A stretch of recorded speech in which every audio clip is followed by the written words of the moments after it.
Guys, itong ulam ko, bagoong isda. Nilagyan ko ng kalamansi at saka sili, saka ito pa. Yan. May okra pala ako dito.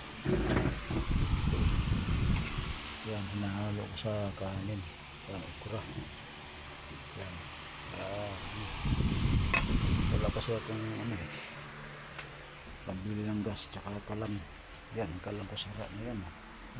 Sira na yun. Talaga yan ng gasol. Yan. Wala akong pambili pa. Kaya, tiis-tiis na muna.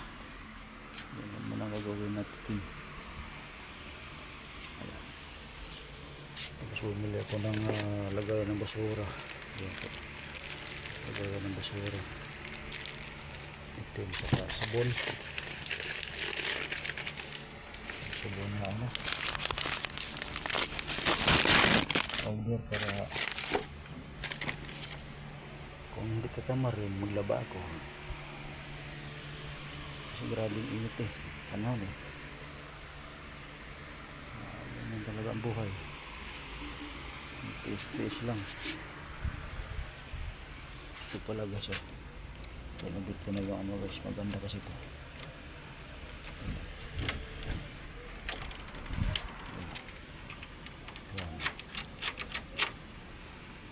Pinto ko rito guys, kasi walang butas butas yung pinto. Ayusin ko pa to pag magkaroon ng pera. Yan.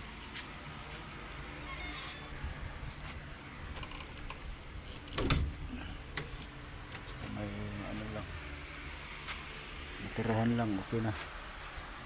Sa'yo na ako. Yan, labahin ko. Ilabad ko muna. Tubig.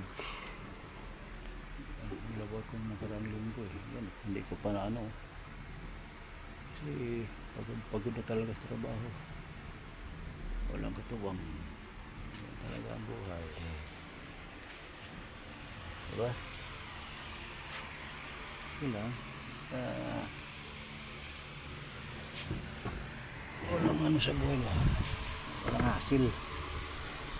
Kahit may isa ka, ikaw na mag-isa basta may makain lang, okay lang.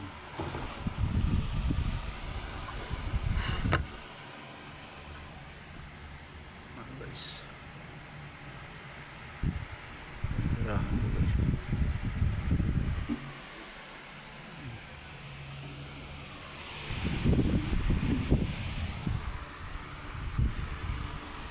Hintay ko lang kanin maluto kasi ano ko lang yan, paluto na to. So guys, salamat po sa inyong lahat sa panonood. Maraming salamat po.